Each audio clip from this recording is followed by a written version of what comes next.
వెయ్యిలో ఒక్కటో అరొకరో సాంకేతిక ఇబ్బందుల వల్ల కొద్దిగా ఆగిపోతే ప్రతిపక్షానికి సంబంధించిన మిత్రులు మరి వారు ఉన్న సోషల్ మీడియా ప్లాట్ఫామ్స్ ఉపయోగించుకొని చేసే దుష్ప్రచారం కొన్ని మరి సాంకేతిక పరంగా ఉన్న అంశాలను కూడా దృష్టిలో పెట్టుకోకుండా ఇంకొన్ని సృష్టించి సోషల్ మీడియాలో పెడితే మనోళ్ళు కూడా దాన్ని నిజంగా నమ్మే ఆలోచన చేయొద్దని కోరుతా ఉన్నా. ఈరోజు 2 లక్షల రూపాయల వరకు రుణమాఫీ పొందిన మా రైతన్న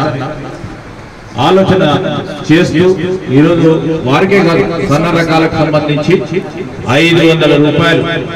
బోనస్ ప్రకటించడం, దానికి తోడు ఈరోజు వ్యవసాయ మార్కెట్ కమిటీలలో పూర్తి స్థాయిలో కూడా ఈరోజు సాంకేతిక పరమైన ఐటీ విప్లవాన్ని కూడా ఉపయోగించుకొని వందలాది వేలాది మంది రైతు సోదరులతో కొత్త టెక్నాలజీని కూడా మనం తీసుకురావాలి,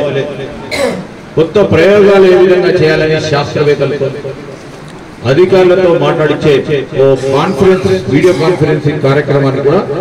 మరి మార్కెట్ కమిటీలలో ఆ కార్యాచరణ కూడా మొదలుపెట్టారు. ఒక ప్రక్కన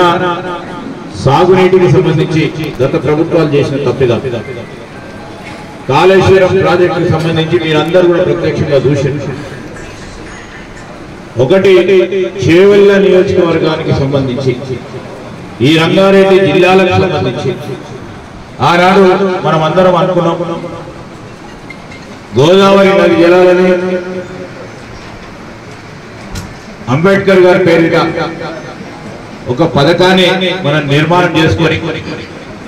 ఆనాడున్న ముఖ్యమంత్రి రాజశేఖర రెడ్డి గారి నాయకత్వంలో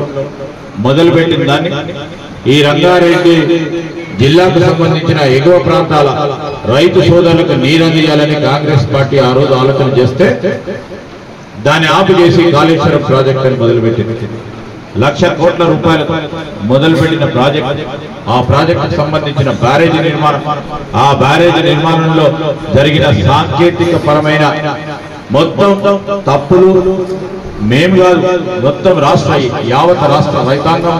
రాష్ట్ర ప్రజలందరూ కూడా చూసిండ్రు. ఏ విధంగా బ్యారేజీలు కట్టిండ్రు, ఏ విధంగా బ్యారేజీలు కూలిపోతా ఉన్నాయో ప్రత్యక్షంగా కనబడతా ఉన్నాం.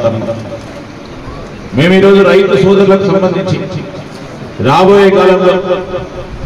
పాలమూరుకు సంబంధించి ప్రాజెక్టుకి సంబంధించి ముఖ్యమంత్రి గారు చేస్తూ ఉన్న ఒక కార్యాచరణ తీసుకొని ఒక ప్రయత్నం ఈ రైతు సోదరులకు కూడా రంగారెడ్డి జిల్లా ఎగువ ప్రాంతంలో ఉన్న రైతు సోదరులకు కూడా నీరందించే కార్యక్రమంతో పాటు ఈ ప్రాంతానికి సంబంధించి రేపు నేను అనేక సందర్భాల్లో చెప్తా ఉంటాను, రంగారెడ్డి జిల్లా వాసులు మరి ప్రత్యేకంగా వారు భూములు కోల్పోతూ రాష్ట్రానికి రాబడిని పెంచే కార్యక్రమాల్లో మీ వంతుగా మరి పాత్రలు వహిస్తూ అనేక మంది భూములు పరిశ్రమలు రావాలి, ఉపాధి పొందాలని ముందుకొచ్చిన ఆ రైతాంగ సోదరులకు అందరికీ కూడా ఈరోజు హృదయపూర్వకంగా కృతజ్ఞతలు తెలియజేస్తాం.